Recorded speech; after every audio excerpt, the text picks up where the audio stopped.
buenas tardes a todos, bienvenidos a Sí o No, el poder de los argumentos. Este es un espacio organizado entre el portal noticioso La Silla Vacía y la Pontificia Universidad Javeriana. La pregunta que tenemos para el debate de hoy es la siguiente. ¿Existe una política efectiva contra las bandas criminales en Colombia?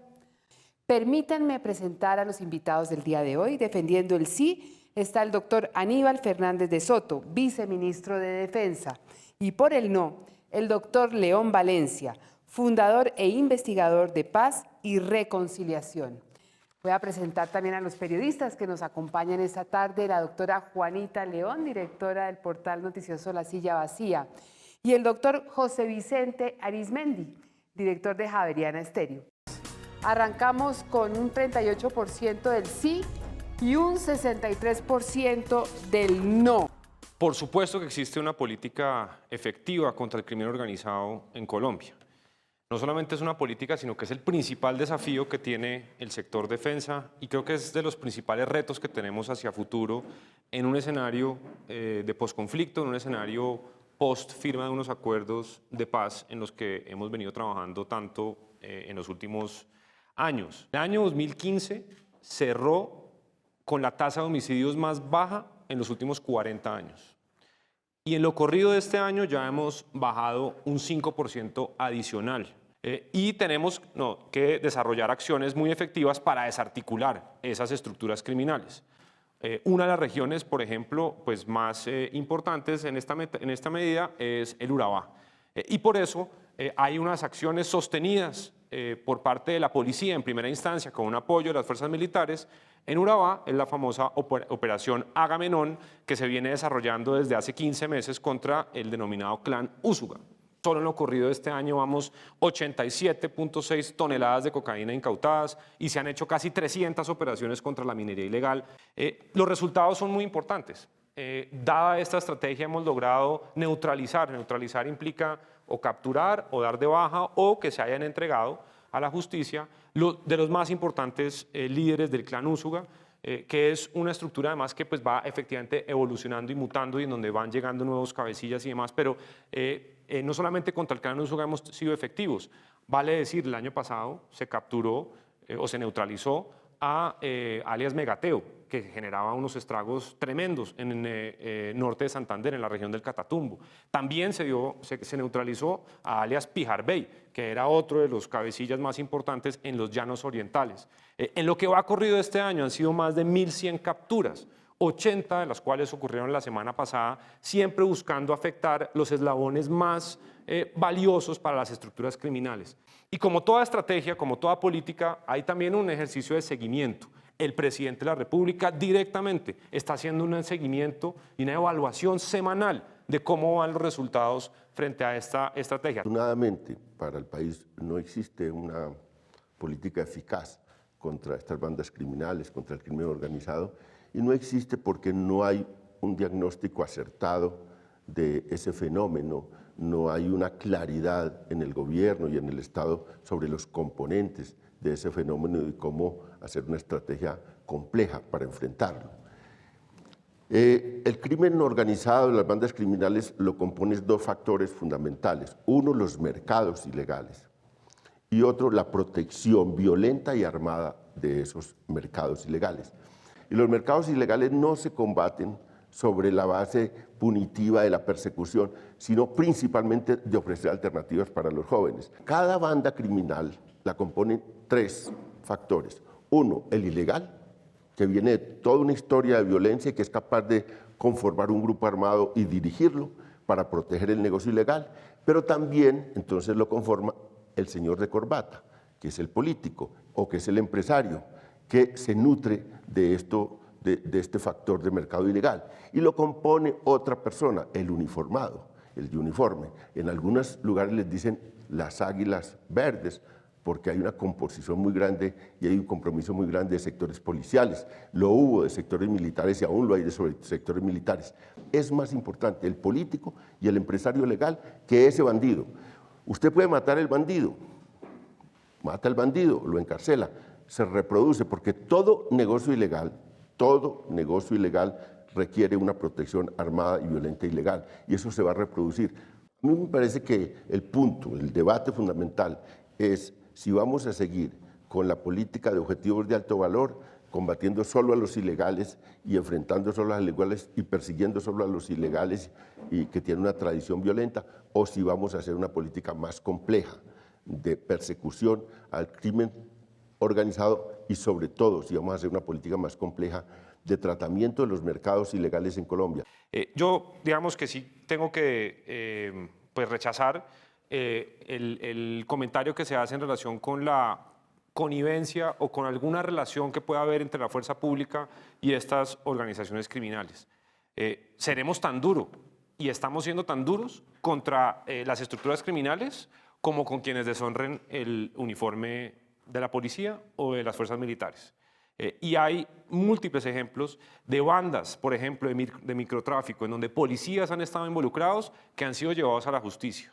Y lo mismo con las fuerzas militares. Ese es un esfuerzo en el que nos encontramos también, porque efectivamente una de las cosas que tenemos que garantizar es la transparencia de las fuerzas militares para mantener la confianza de la ciudadanía en ellas.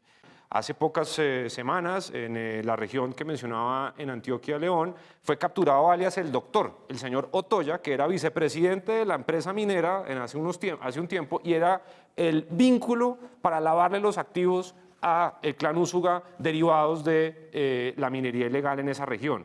El reto que tenemos que comprender muy bien la forma y estar anticipándonos a la manera en que estas actividades ilegales van evolucionando. ¿Dónde está la plata? ¿Dónde está el eslabón que más les da fortaleza?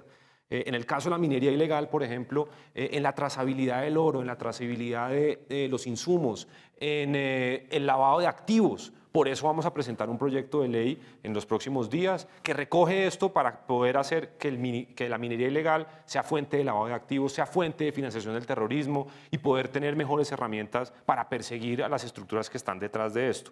Y lo mismo también en las nuevas actividades ilegales en las que se encuentran, incluida la forma en que va evolucionando el narcotráfico. Uno de los grandes desafíos que tenemos es entender muy bien esas economías ilegales. En eso creo que estamos de acuerdo con León y ellos han hecho un esfuerzo y un trabajo muy importante para dimensionar la forma en que va cambiando pues, estas economías ilegales, que lamentablemente permean de manera, pues digamos, corrompen las instituciones, corrompen autoridades, pues porque es que hay mucho dinero. La minería criminal hoy en día mueve 3 veces lo que mueve el narcotráfico en Colombia. Cómo perseguir a los de corbata, cómo perseguir a los de uniforme dentro de estas estructuras es lo principal, cómo perseguir a los empresarios y cómo enfrentar ese fenómeno. Ese es el tema principal. Lo otro, perseguir a bandidos, gente armada, ilegal, que tiene una historia también es importante.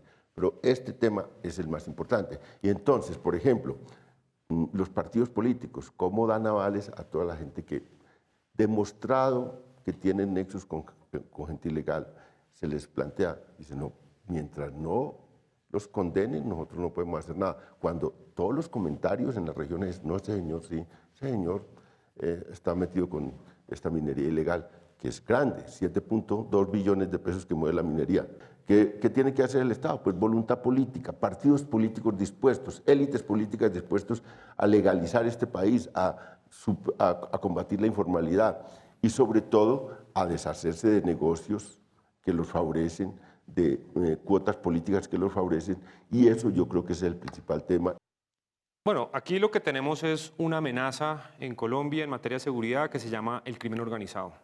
Para esa amenaza se ha desplegado una política con distintos elementos que busca ser muy efectiva.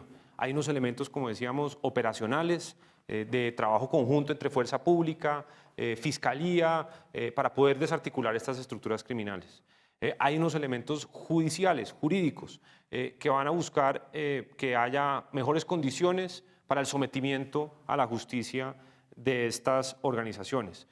Y hay un apoyo que tiene que venir con otros instrumentos del Estado, con política social, con bienes públicos, para transformar los territorios en donde estas organizaciones de crimen organizado están presentes. Lo que el Estado tiene que hacer, en principio, en un ejercicio probablemente de fuerza pública para prevenir estos riesgos, es copar esos territorios y llevar el Estado a todos los centímetros del territorio nacional.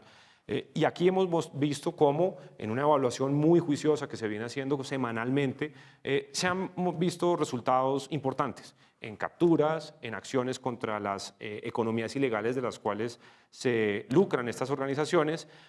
No es suficiente porque efectivamente esto es un ejercicio que hay que mantener, que hay que sostener y hay que comprender la forma en que va evolucionando y que las distintas economías ilegales, pues digamos, también van a ir mutando. Y el rol del Estado es comprenderlo, estar varios pasos adelante de esas actividades para poderlas contrarrestar y, por supuesto, tendremos que seguir siendo muy vehementes y claros en la lucha contra la corrupción, que es el cáncer que más está generando afectaciones a la democracia de este país.